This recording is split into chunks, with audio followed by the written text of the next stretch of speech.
Welcome to Out of the Blank.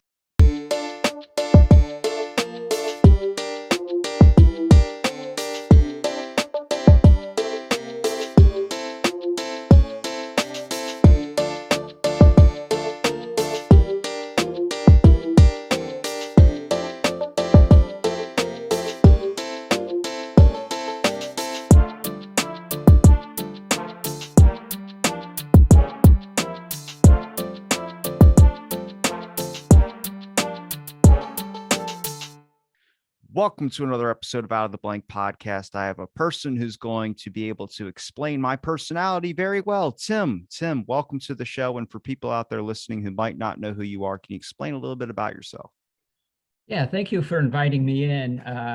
Timothy J. I'm professor of psychology emeritus from Massachusetts College of Liberal Arts. Probably most well known for pioneering the scientific study of swearing. So I've been watching how Americans swear of all ages and genders in public since 1972. I've dedicated almost my entire career to researching and writing about American swearing and all the venues it occurs in and all the problems it entails with children and broadcast standards and advertising. Did a little bit with the NFL on swearing in the National Football League. So a wide swath of interest and research in the practice of swearing. I've never been more excited than I am right now, only because I have to know why swearing, because I use it so frequently. But even like family members, if they listen to my show, they go, "You swear a lot." I'm like, well, you don't swear. And this is what I've always said. You don't swear when you're eating grandma's pancakes at grandma's dinner table. But when you're like, for me, I know there was a study about it being like a stress reliever. People can live longer lives if they swear. It's not really that you're mad at a person. It's more like you're just using, I wouldn't say a filler word, but it's a stress reliever in a sense. If I drop something on my foot, I work at a gym, for instance, if I drop a 45 dumbbell on my foot, I'm going to say the F word. It's just going to happen. But people, they'll be deterred from it. But it's like, why is it only in certain occasions it's acceptable? And then in other occasions, it's just not acceptable. Well, this is entirely conventional. Even the noises you make in the gym, the grunts, that signify exertion. You learned all of that in the same way you learned how to swear. None of us, we're born with the capacity for all emotions. That's built into our brain. But how we learn to express those emotions is all based on the cultural learning. So we learn what you have to to be a literate person in a culture, to be competent in English, for example, you have to know what you can say, who, what, when, and where. We learn all of that. The example you gave of not swearing in front of grandma is an example of that. Okay, you can even have different parts of the house where you can swear. You can swear in the basement, in the garage, the backyard, but not at the dinner table. Although I've used that example of grandmother and swearing at dinner, and I have some of my former students had grandmothers who swore worse than anybody in the family. So grandma might be the guilty person at the table. It was always acceptable for her to be able to do so. But if you're doing it, it's a little bit of a different issue. I just start looking at, we choose to give words so much power where they're either restricted to say, you can't say them. Like we all know forbidden words that you just don't say because it's hurtful to other people. Now that's understandable. But in a situation, it seems like it always makes people feel like the other person's angry in a sense. And for my example, or best what relates to me and my kind of psychology is like I'm close to Baltimore. Baltimore's the second most dangerous city. Cursing is not even seen as like an act that's bad or anything. I actually feel more comfortable when someone curses in a podcast or around me or something like that. But in a sense of professionalism, if I say the word shit or if I say whatever, that's why I was so excited because you responded to me so quickly through email where I was like, most people, like, I was like, I wanted to ask you, did you check out one of my episodes? Because a lot of times when I go on these rants or I'm trying to express myself, I see that as me being comfortable with you to be able to say a curse word. But in a lot of professional academics and situations like that, it's an immediate red flag. And that's what scares me because I think it also goes in with censorship as well too, where at the same stigma you're giving curse words, academics start having to say, my thoughts are my own. Well, I hope so. Like, I hope you're not just thinking from your institution standpoint, but then it could cost them a job in a sense as well, too. Yeah, well, I've been to Baltimore many times. I worked with the NCAA, and we used to hold the conventions there for Division III athletics. So I've been there plenty of times, and I know what it's like to be on the main street of any big city. So you've unpacked a lot of things there. One is the power of these words.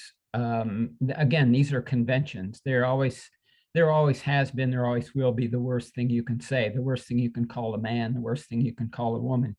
All the racist terms, those are conventions that go back hundreds, if not thousands of years.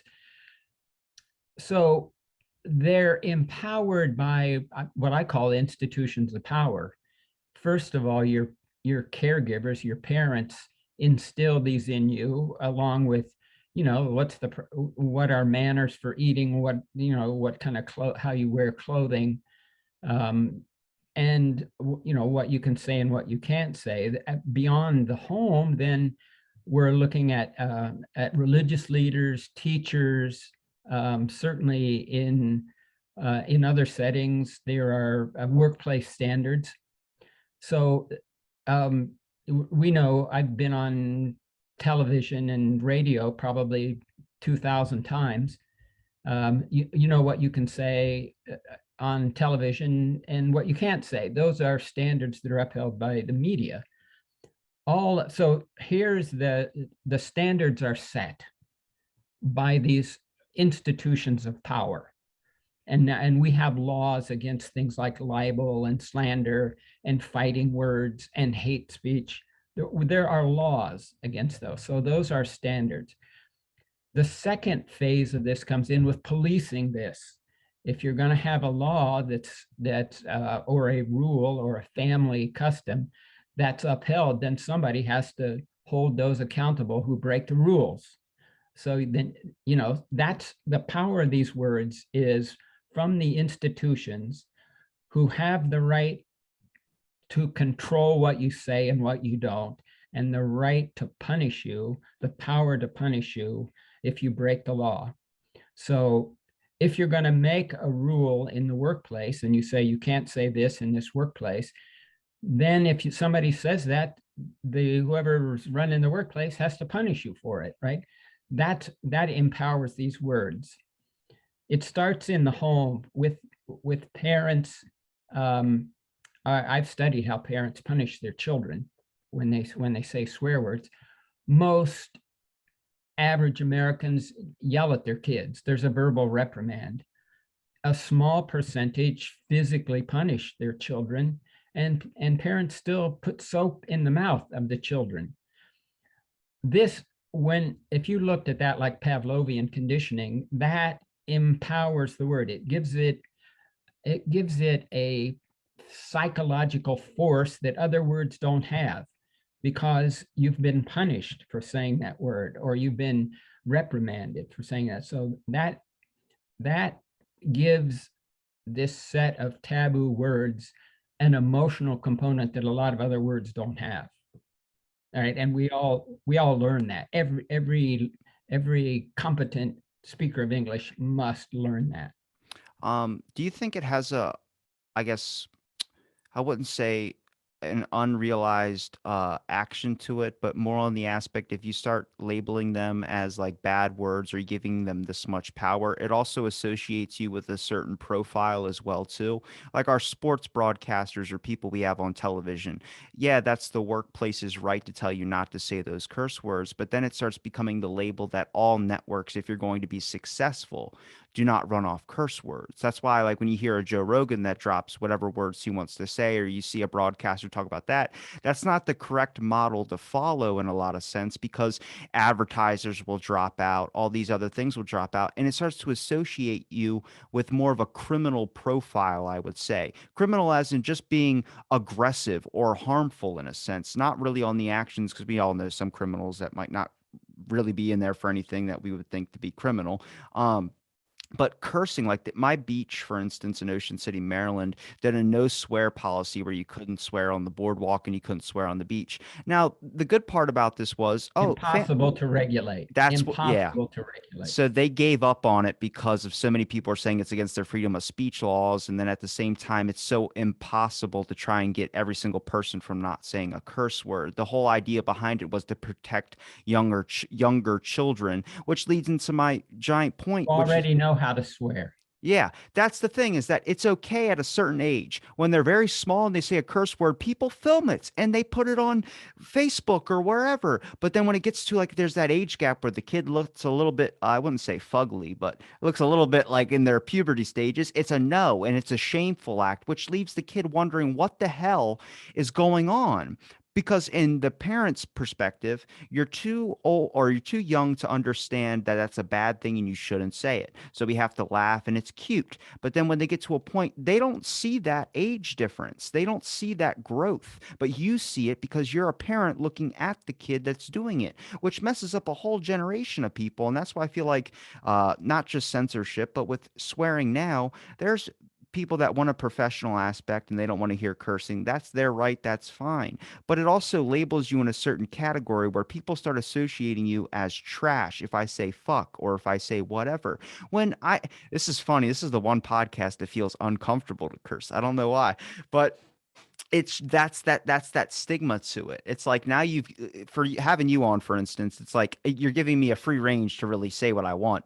But at this point, it's like, well, now that I have it, I don't know if I want it. It's that weird like power thing where it's like, is it do I like it because it's forbidden, or do I like it because I feel like I'm expressing myself in such a manner? Well, we've covered a lot of ground there. Let me just back up to I rant a lot. I'm sorry.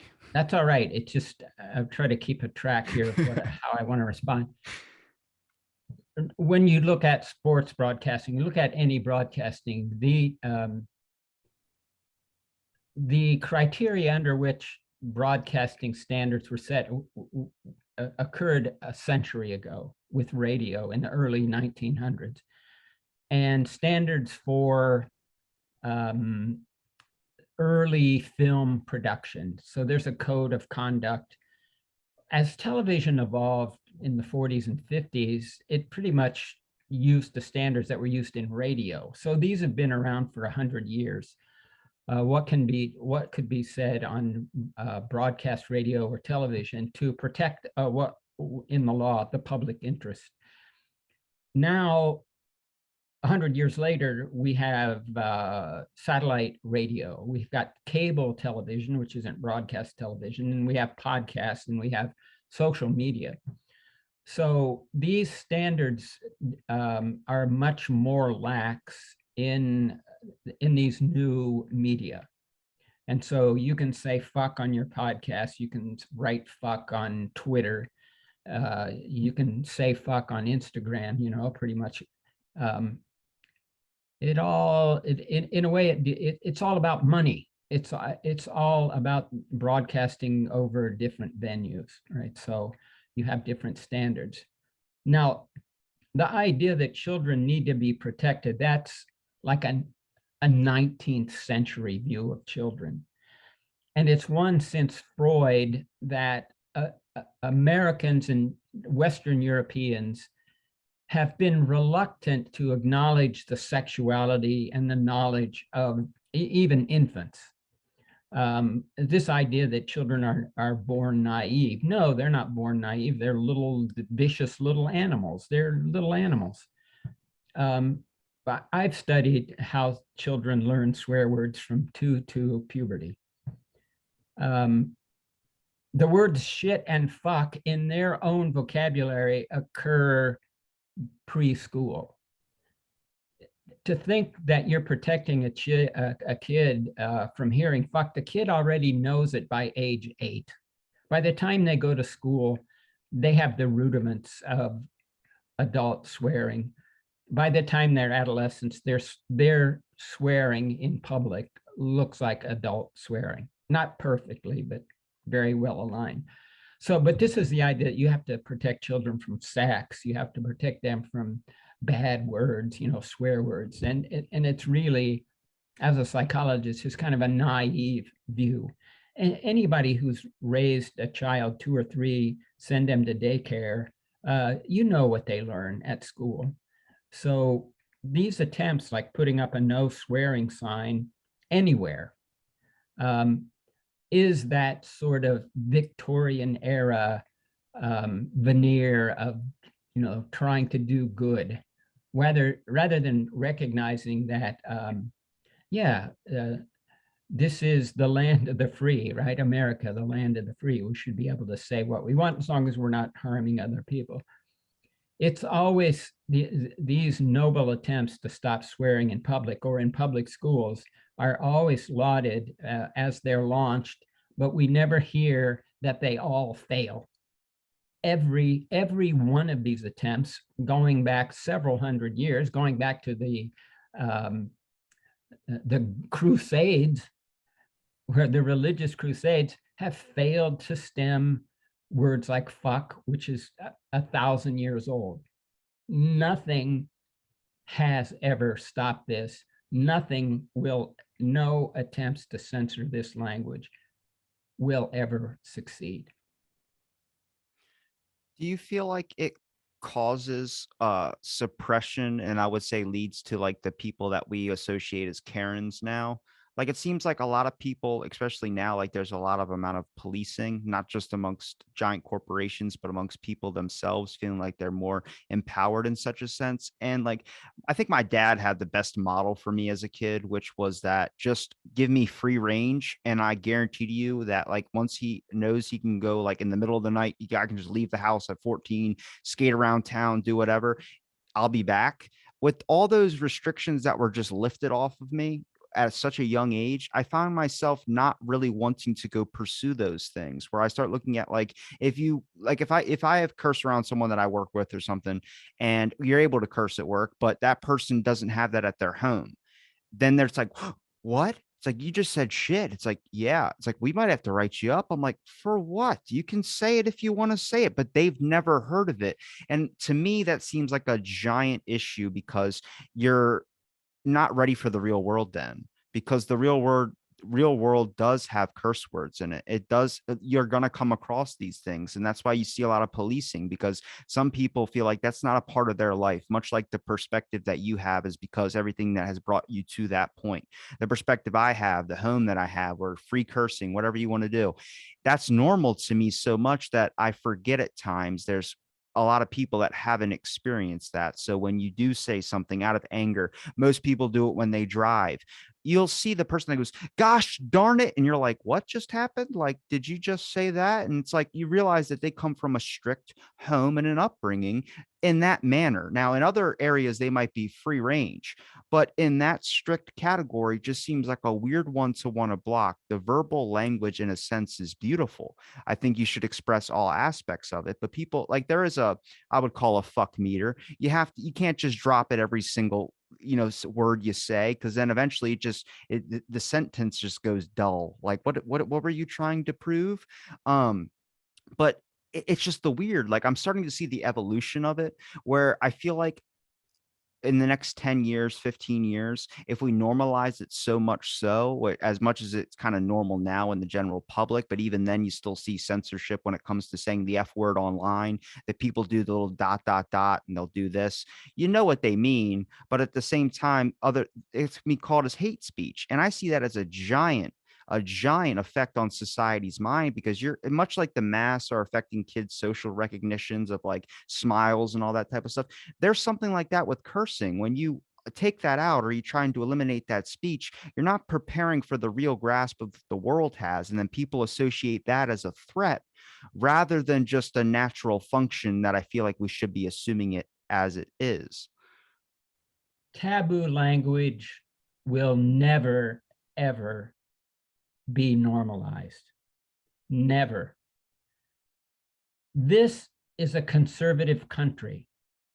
We were founded by Puritans. We've never had free speech in this country. We never will.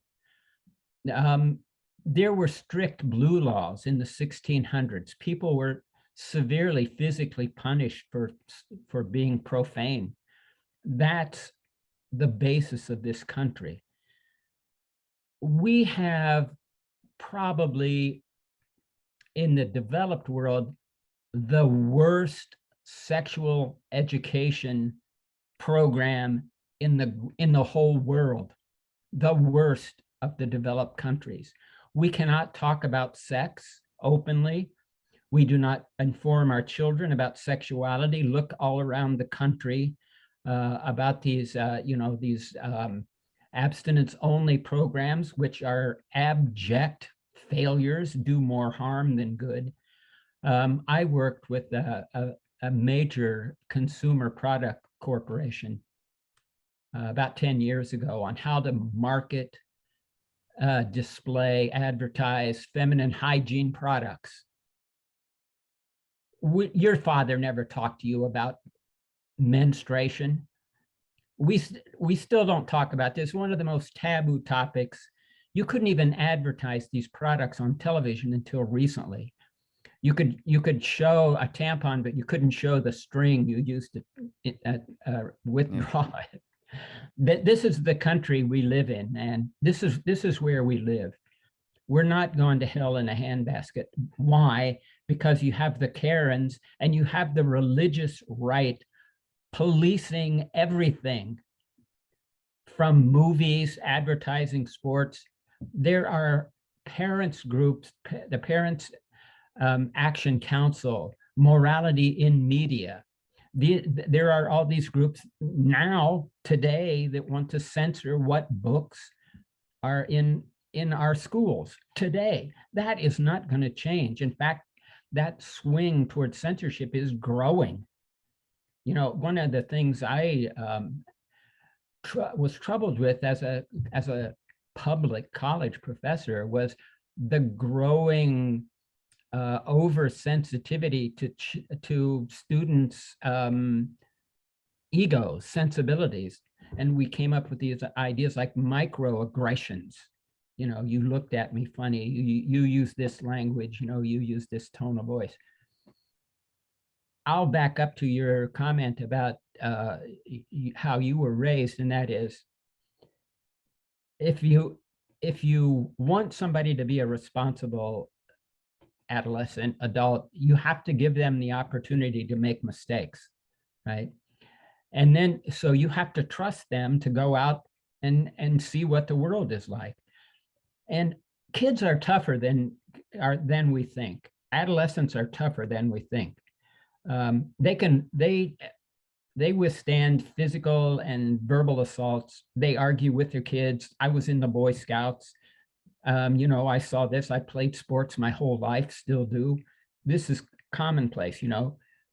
I'll use a term like it kind of toughens you up, right? Mm-hmm. To experience these things. But you have to do it responsibly, you know, and if you go break some rule, then you're going to be held accountable for it. That's just part of, you know, the part of the responsibility of freedom. It's like sometimes you overreach, you know. We have road rage laws now.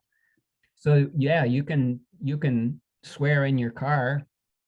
Maybe better not give somebody the finger, better not run over anybody with your car, or, you know, drive up behind them, bumper to bumper. So yeah, responsibility comes with reason. So learning how to talk to other people has to be realized in this context. The other important thing, um, when we communicate it, it's always in a context. And it's very different if you're in a hierarchy, like a nurse working in a hospital, or some type of assistant in some big corporation, then the head of that corporation. With power in any hierarchy comes freedom. And so you have people like Donald Trump, or like a manager of a baseball team, that they can yell at other people and swear and call them names. That works down the hierarchy. It doesn't work up. The doctor swears at the nurse or tells dirty jokes, but it doesn't go the other way around. We know that, by being around our parents and our grandparents, and that right-wing, conservative, religious, evangelical part of America is growing stronger and stronger. And that's why you're never going to find taboo language normalized. And we're never going to teach children about sex the way they should be educated. I think I saw my first vagina in a video when I was like 10 years old. I'm surprised I can still actually look at one. You get scared and scarred in some aspects. For some kids, that's the first thing that they ever see, and they Yeah. get so scared from it because, I mean, in a sense, it's like you got to understand what it is once you get older. But um, with censorship, or with the whole, I guess, blocking of swearing, or the idea of swearing, for instance, do you see this as more as an emotional issue, societal, structural issue? Like, it seems like growth will either happen mentally, growth will happen emotionally, but I'm just worried about the future. More like, if we let something, or we block something off so much, so like it just becomes normalized. Like, let's say my work allows me to curse, your work doesn't allow you to curse. Eventually, what happens if every work around my work starts saying no cursing? Then my work's just going to fall in line and follow suit. And you're going to see that happen a lot as well too. But I feel like, with the amount of anger or stress that happens in the world, this is the best way to release it. Only because if you're able to curse and yell, most of the time you see people cursing at each other while driving, nobody gets out of the car. They're like, fuck you, and then they'll drive off from each other because they got the anger out. But then if they sit there and let it fester, you have a lot of undealt with aggression that more than likely people are just going to go home and sleep on, or they're going to hurt someone in their home. As you see, domestic abuse probably go up at that point. Yeah. If you got in a dispute in your workplace, would you rather have the guy say, well, fuck you, or shoot you with a gun? Say fuck me. I don't care. Yes. Yeah. Yeah. So there's a level of physical violence now, handgun assaults. I see it here in the, I live in Western Mass, so I get a lot of news from the Albany, New York area. There's shootings there almost every day. Um, I would rather people swear at each other than kill each other with guns. So there is a level, and if we look at this deeply, yes, there is a obvious, significant emotional component to swearing. And we say swear words with every emotion. We say them with positive emotions. We say them when we're surprised, when we're happy, when we have joy, when we tell jokes. There's a whole range of emotions that are associated with using taboo language. And no other language really, there's no other way to say fuck you and to get that level of contempt. But again, that's a lot better than physically harming someone. And I think that's why we're the only animal that can express emotion symbolically by giving the finger. Mhm. If you look at other animals, when they're angry, they bite, they scratch, they tear at. And if anyone has raised an infant into early childhood you know that kid doesn't know how to swear, doesn't even know how to talk. They scream, they yell, they cry. When they get angry, they throw themselves on the floor, they hold their breath. When they get angry at you, they hit you, they scratch you. Little kids bite each other. And you send your kid to daycare and they come home with a bite marks on their arm, you know? I watched my nephew get so excited. He took his heel and stomped on his little brother's face just out of pure emotional overburst of joy where he didn't know how to express it but stomping. Yeah, that's the animal in us that learns to say, Joey, I hate you, instead of stomping on him or biting him. We're the only animal that can do this. So, from an evolutionary point of view, being able to swear at someone rather than hitting or biting or shooting them is an advantage. And I can say fuck you and give a guy the finger from across the street. I don't have to go over there and bite him to let him know I'm angry. So you know, that's an evolutionary advantage. It protects us from the tooth and claw of other animals. Do you ever get a little bit of like, I guess, looked down by other scientists because of just the interested topic that you're interested in when it comes to this, like swearing in general? It just seems like we said, stigmatizing things, for instance. If you go to a college campus, there's no swearing in a lot of sense there. But whenever it seems like someone goes, you use swear words because you don't have an intellectual ability to have a discourse like a rational human being, they make it sound like you're a Neanderthal for saying something like that. So I wondered, like, it would that ever change on college campuses? Would that ever change in the intellectual debate? And also, do you feel like you might have been subjected to a certain class of stigma only because of your curiosity into something that seems like it's part of everyone's life in a sense? Yeah, thank you for that question. That's one I'd like to explore. Um, when I started doing this research, nobody pioneered this. Like I brought the research together in the first couple of books I wrote, Cursing in America. I brought research from medicine, sociology, anthropology, law, communication studies, and psychology. I did that because there was no deep scholarship in the study of swearing. That was my niche. You know, I knew early on when I got tenure that I'm going to be the leading scholar in this. I'm going to pioneer this. But early on, I learned that academic psychology had a polite but false view of human development. This, what I just mentioned about sexuality, is another one of those kids being sexual beings, and that we have this dark side to us. I would, and still to this day, I read books on child development that never mention swearing. Every parent in America knows that it's a problem. So to me, I fought against that. You know, I'm going to be the person.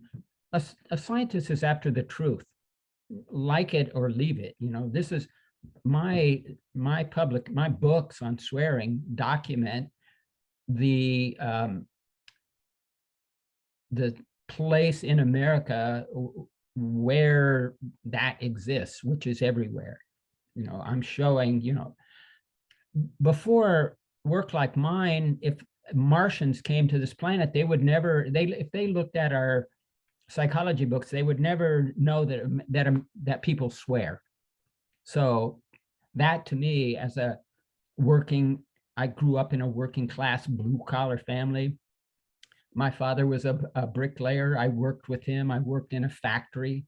I worked in a grocery store. And when I got to college, I realized, reading about language, this is not real.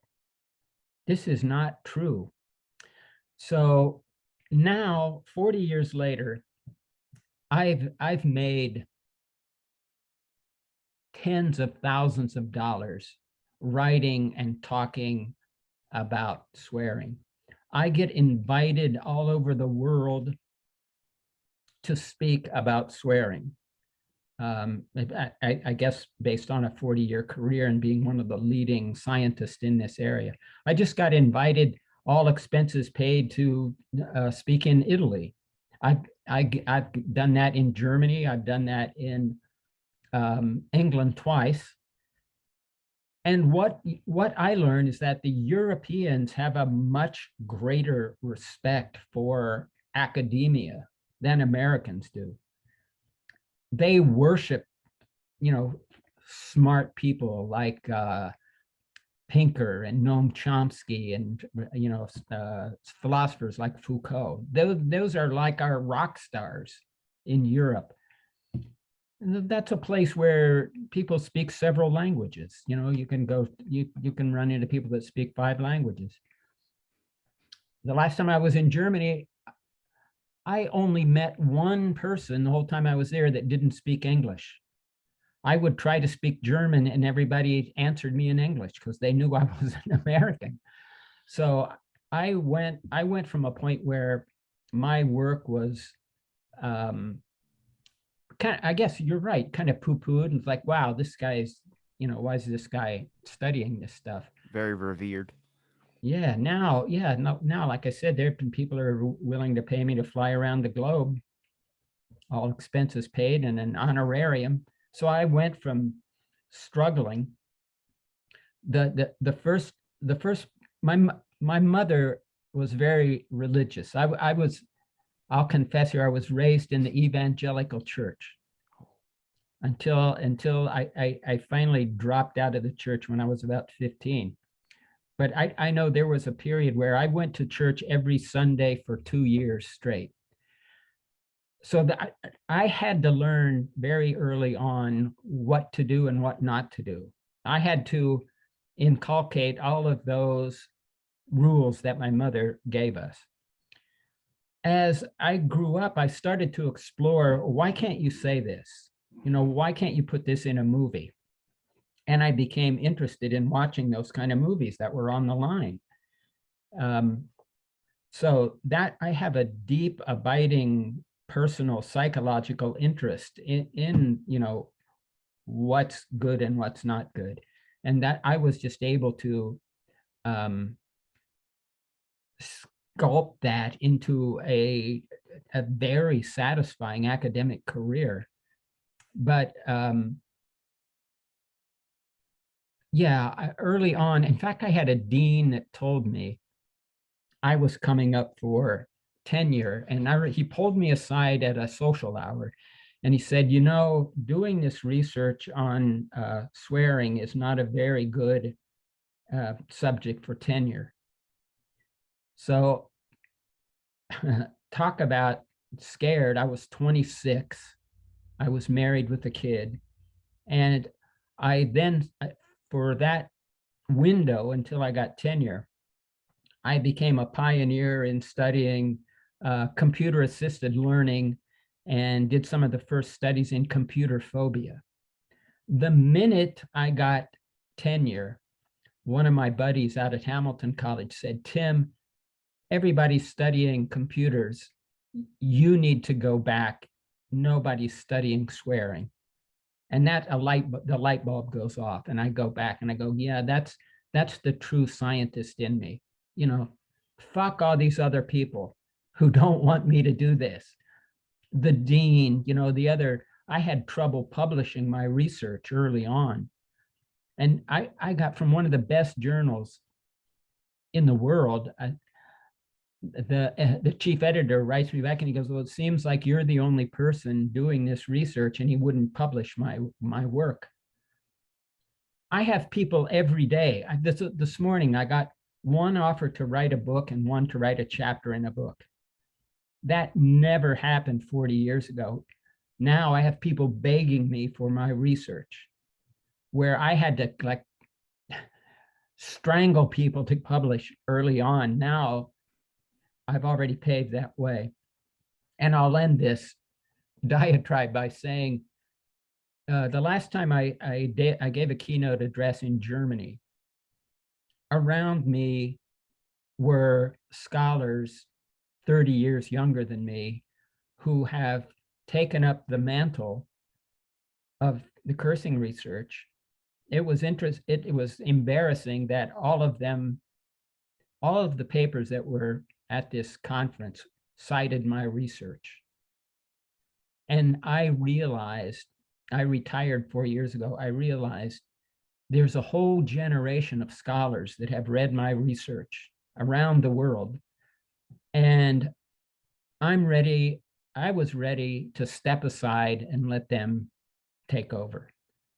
So that's kind of the arc of my career, from little Timmy J going to the evangelical church to being invited to Germany to give a keynote lecture Do you feel on like swearing.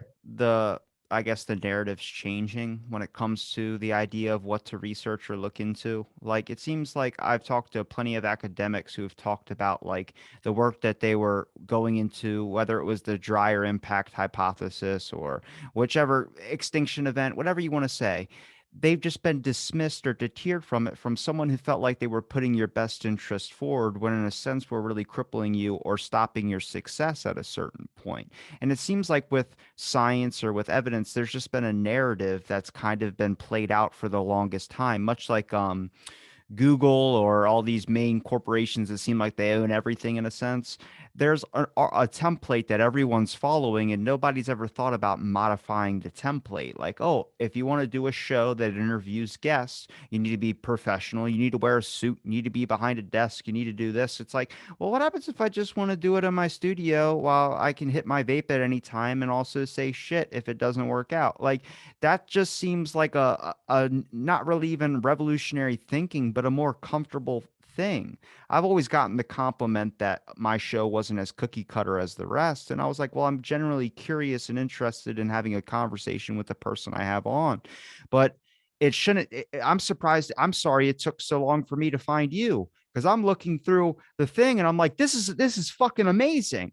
And then I'm like, why haven't I heard about this person all over like media, news? And it's like, I'm looking at your page and everything. I'm like, okay, this doesn't make any sense. So I'm trying to scour everything. It just takes time, but also it's because that's not what the narrative's driving home. The narrative that's driving things home is we're going to talk about climate change. We're going to talk about this. Well, the only time you're going to get noticed in that is if you say fuck climate change. Not like in a sense of like fuck it, like it doesn't mean anything, but more in a sense of like fuck, it's horrible, whatever. That's the only time you're ever going to get mentioned in anything. And then that's when people come across it. It's like your work, for instance, your research. I was, like I said, super excited to talk about this because nobody is. Why would that not be interesting to people? They feel like it needs to be labeled or under a classification or a certain way for them to be able to accept it. I'm like, you never get the same McDonald's cheeseburger that looks the same. They all look fucking different. So why can't this be that cheeseburger? Why can't this be that different thing? It's like trying new things, but more on the class of we're hurting our own progress as people when we literally can't search and look into everything and support people who do so. If somebody wants to research badger fucking, they should be able to research that and not be stigmatized for it. But people want to see the major ones, like you're either going to be a geologist, a doctor, or what, and they list off the same classic shit. Where I'm like, what about the research behind kids hearing music that has curse words in it? That's how they get to know it so quickly if somebody's not saying it at home. You know, these are revolutionary ideas, or not even ideas. These are things that have been happening for such a long time that need to be talked about. And when you do talk about them, it shouldn't be revolutionary. It should be shit that we all know. Yeah. Yeah. Look, I think a good example of that right now, besides the backlash with regard to sex education, um, and a literate scientific discussion of abortion, is critical race theory. You know, it's like, oh, we're not allowed to talk about slavery. You're not allowed to talk about you're not allowed to talk about slavery. So I've I don't know why my research doesn't resonate more than it does, but it's a taboo It's like trying to have a literate conversation about incest or date rape or menstruation, any of those taboo topics. There's a mainstream cookie cutter, as you described it, way that people are comfortable with. If you're going to sell salad dressing on television, you don't want people hearing the word shit and salad dressing in the same sentence. Unless it's like Frank's Red Hot sauce that always says like this shit, or they bleep it, but they say Yes, this is good on everything. Like that's an appealing I of put commercial. this on everything. Very clever. Everybody knows he's saying shit. That's already in your brain. It's very clever to make you work with the commercial. So I've been, I stopped counting. I used to write down my interviews. I'm sure I'll write this one down today, but I stopped enumerating my interviews at 3,000. I've been on every major news station. There was, after a publication in the Wall Street Journal back in the 80s, 86, I would get 5 or 6 interview requests a day. And so now here we are 40, almost 50 years later. Why hasn't that sunk in? It's kind of what you're saying. Yeah. Why isn't, well, people don't want to talk about this in the way you and I are talking about it. Because if they did, it would explode all of these stupid, illiterate issues around harming children and talking about sexuality. It protects a layer of society that wants to control this conversation. That's why my stuff was never mainstream. Luckily, I realized, being at a small public college, that I didn't have to follow the dictates of the government funding and the corporate funding of research in R1 universities. I spent several years off and on at UCLA. I spent half a year at UMass when I had sabbaticals, and saw the insides of those excellent R1 research institutions, but my research didn't fit in there anywhere. Those people were all interested. When I gave a talk at those places, it was standing room only. They're all interested in what I have to say, but they can't do research like I do. They don't have the freedom to do it like I did. Yeah, I was trying to think the last resume I put together when I was working. It's like 30 pages long of all the stuff I've written and talks that I've given. You start out with a 1-page resume in graduate school. And I've been lucky to do a hell of a lot. At the same time, I have trained a lot of students who went on to graduate school. I have students who graduated from Harvard and graduated from UCLA who worked with me.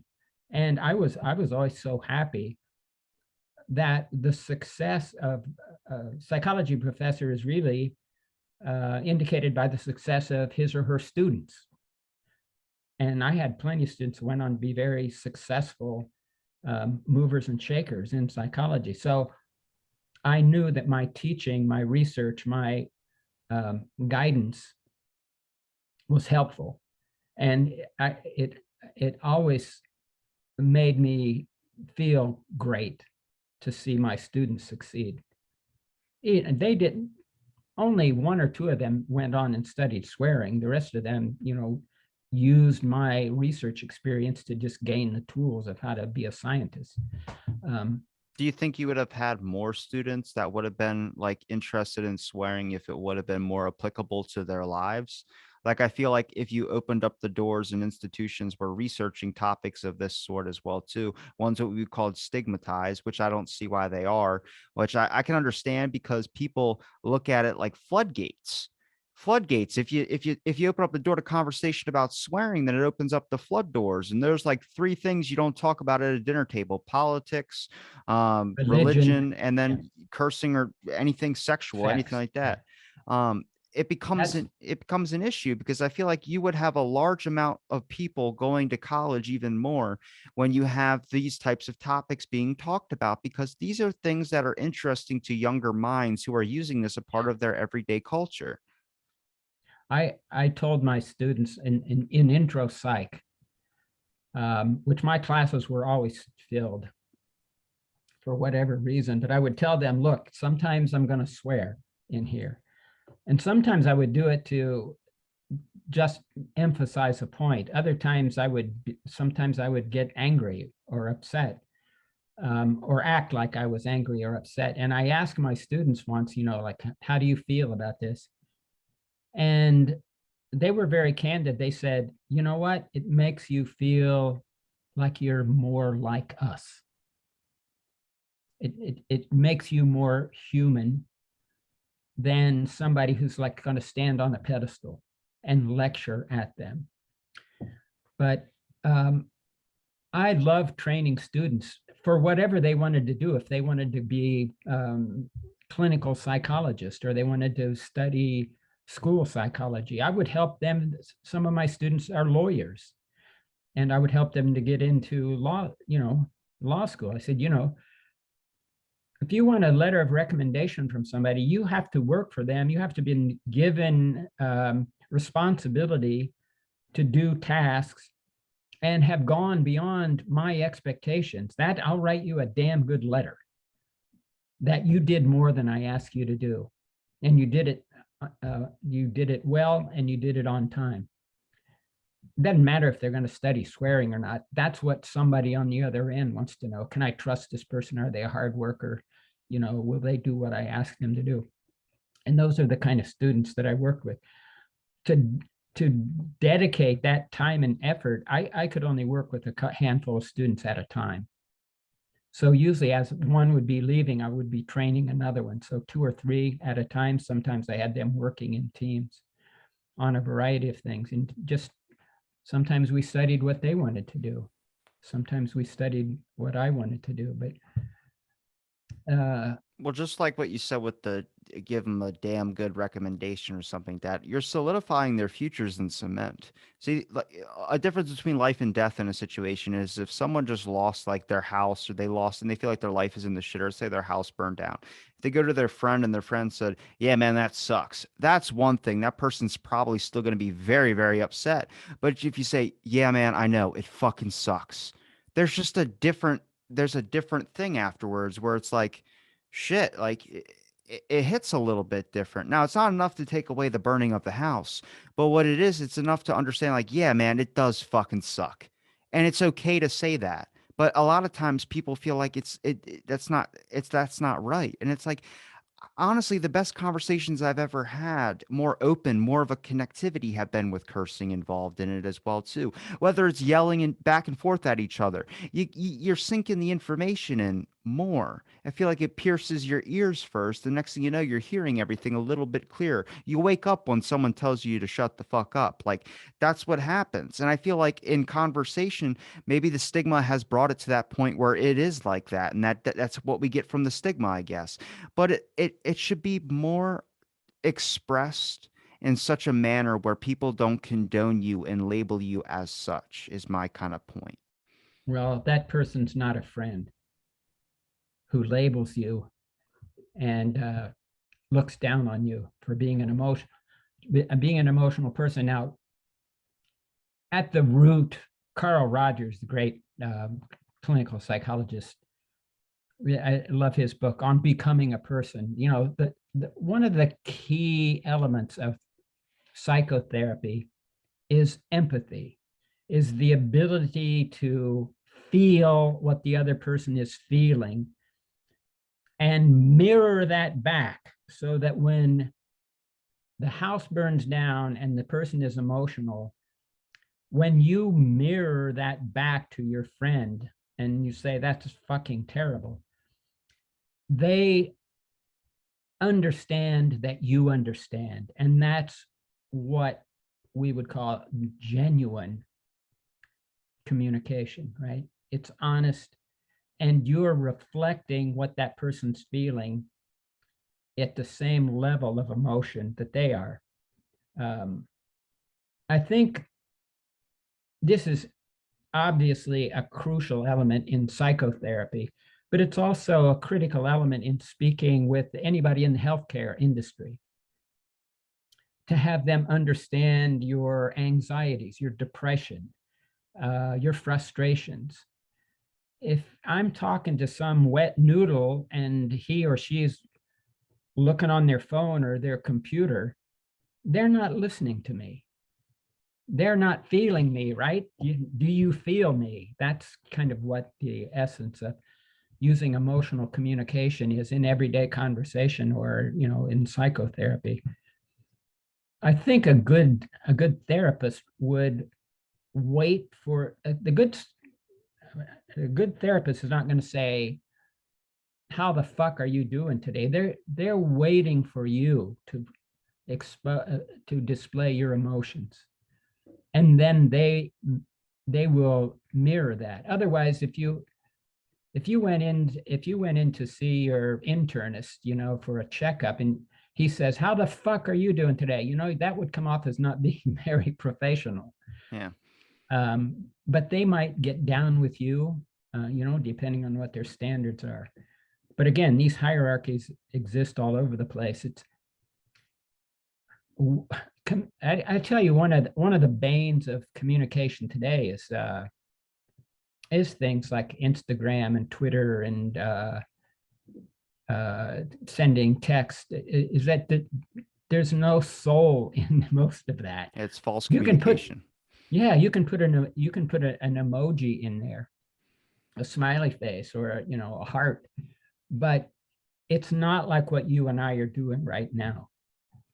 That emotional level is eliminated, and it's led to a lot of misunderstandings, almost universally every day. There's what did they mean? Is that a joke? Were they being sarcastic?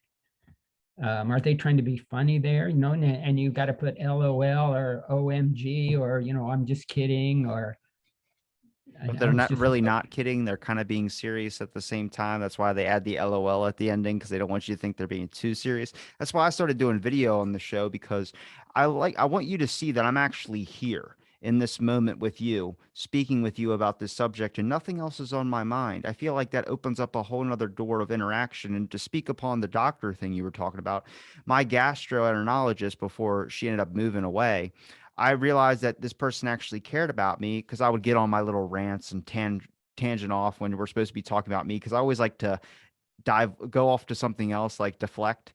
And she stopped me. She goes, Robbie, tell me about you. How are you doing? Stop being a little shit. And I was like, that's to me, I was like, you actually care about like what's going on. She's like, yeah, I do. I care about you a lot. And I'm like, all right, well, it was comforting to me, like a hug in a sense, that maybe I have emotional issues. I don't know. I'm probably not dealing with. I'll deflect off that too. But I feel like it was a sense of wholeness, of this person is actually in this moment with me, caring about the situation that they're supposed to be caring about, rather than just telling me what I want to hear and sending me off like everyone tends to do. Yeah. Well, I think I don't know how much more time we're going to spend, but I think this is a good point to sort of wrap up some things, and that is the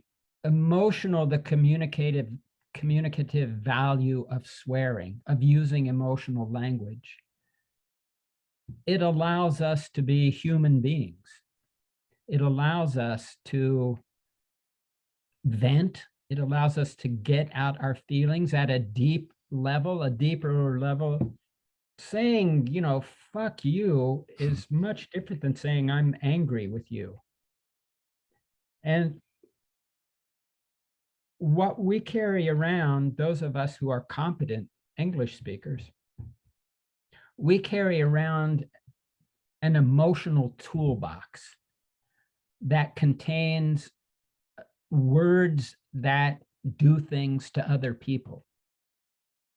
And I say, fuck you to that guy.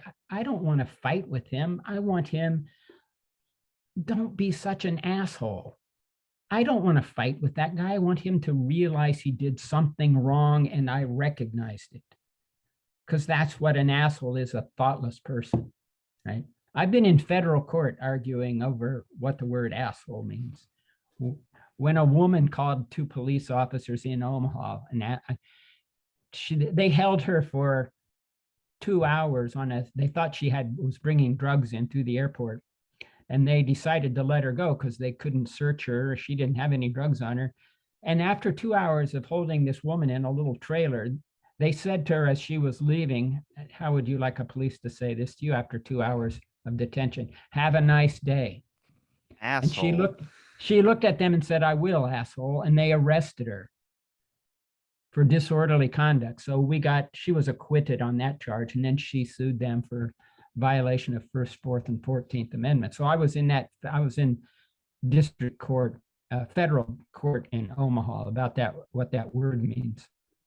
So asshole is just not a bad word. It marks that usually a man did something thoughtless. The people who know how to swear well are usually pretty smart people. I've published those data where we used the test that you give to people with speech disorders. You have them name everything they can that starts with the letter F. Name everything you can that starts with the letter A. Name everything you can that starts with the letter S, right? To see how fluent they are. And then in my study, we had them name all the animals they could name in 1 minute. And then we had them say all the swear words they could name in a minute. It's not that easy to do if you try it. You'll get 10 out, but then it's hard to get more than 10. We had one guy that gave 30 swear words in a minute, and that's a high point. Does it count if you use the swear word with another word on top of it? Well, you can Like shit say screw. shit. Yeah, you can say shit, but not shit, shitty, shitting. You can't, that would count as shit, right? So it's a tough task because you got to remember what you've said and not keep repeating. Now, if it was the case that people with a bad vocabulary knew a lot of swear words, as their swearing went up, their generating other words would go down, right? So that's the poverty of vocabulary. My view was that fluency is fluency. If you're good at generating words, you're fluent. You're good at generating swear words. I'm pretty good at it. And that's what we found. That's what we found, that the people with the best vocabularies were the best swearers, which is counter to what people on the street believe today. So my dad making me read the dictionary as a punishment and translating 10 words every night onto a piece of paper was a good aspect for my cursing. Yeah. Awesome. Yeah. I mean, it's great. Language, you grow language in your brain. There's a specific part of your brain, Broca's area, that grows language. If you learn foreign language, those areas might overlap. They might compete with each other, depending on when you learn that second language. So your brain grows language. I think your father did one of the best things for you to grow a literate, competent speaker of English, is to learn more words. The more language you know, the more things you see, like if you know what French Impressionism is, then you see it. Otherwise, you just say, oh, that's a painting. Yeah. The same way if you know the names for all the trees. You don't just see a tree, you see, that's a beech tree, or that's a white oak tree. So. I have to ask, what's your favorite curse word? Again, growing up in a religious family, what I heard, my mother didn't drink, my mother didn't swear. My father, the bricklayer, probably cursed never a lot. swore. He didn't swear around us in the house. Okay. But they swore on the job. If my father became frustrated, I would usually hear Jesus Christ or God damn it. And so I grew up with those as like fundamental. I think I had a cat. I think he thought his name was God damn it. God damn it, get off of the stove. God damn it, get off. God damn it, get off of the chair. You know, God damn it, stop scratching on the couch. So I play ice hockey, still try to, and golf. And depends on the level of infraction, you know, like I think, oh, Jesus Christ. As I get worse, if I run in a bad run of luck playing golf, it'll be like, oh shit, oh fuck me, oh motherfucker. I never heard the word motherfucker until I got to college. Nobody said that in my high school. Damn, I heard that Back, when I was like 6. yeah, you would. Yeah, you would now. And then no, you never heard that in the media. Never. Or the word cunt. I don't think I heard the word cunt. I That's read one it. that I talk to so many Australians. They use that so fluently, but over here, if you Yeah. say it, everyone's butthole puckers up. Yeah. In England too. I noticed that in England, you It's know, see if you you, next Tuesday over there. yeah, see, See you next silly Tuesday. cunt. Yeah. Men call each other, you silly cunt. Yeah. Um, so what, when I play hockey and I make mistakes, I usually say, God damn it, to myself Mhm. under my breath, or shit, you know, and that's, I'm acknowledging my frustration. I'm not comfortable. I'm not a racist. I hate racist language. Yeah. I had members of my family who were racist, and it made my skin crawl to hear racist language. It I won't just even say Arnold's last name because it's too close to that word. And I know how that word affects people, but that's how I was brainwashed. When I was 14 years old, I was sitting at the dinner table while my brother was eating mashed potatoes and steak. And I was eating, I think I was on my mashed potatoes. And I go, all the kids at school are able to curse and I'm not allowed to. So can I use it in a defensive way? And my brother's staring at me like, did you just ask our parents to commit? Just fucking do it.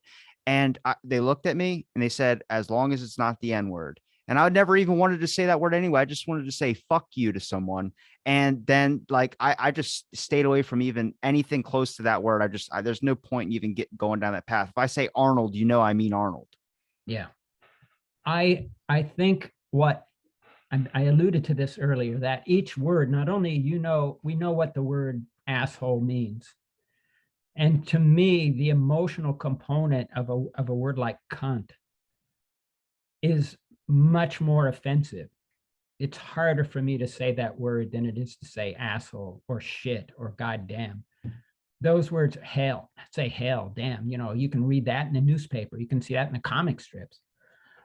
So in each of us, in you, that N word is coded with a very potent emotional flag. And if you get near that and you're like, no, don't go near that, right? That's too hot. It's too dangerous.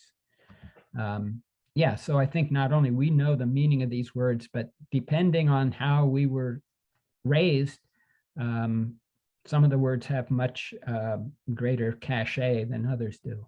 I like the word it's God damn it for me. That's a tough one. I don't know. I had some family members that were super religious where that would be a tab, like you would get in a lot of trouble for saying that. But I always liked like pushing that boundary. But I had a story.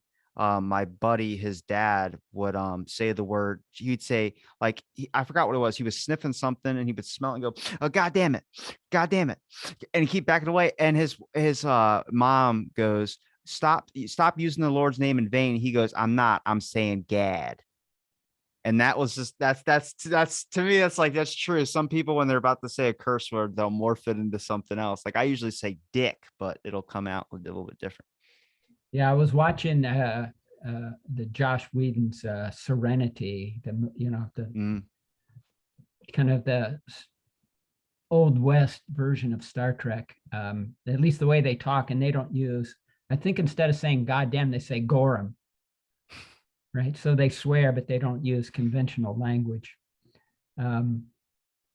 Yeah, I one of the carpenters that worked with my dad, when he would get frustrated, he said this is what he said: "Goddamn the hell, fuck, shit, piss, 4."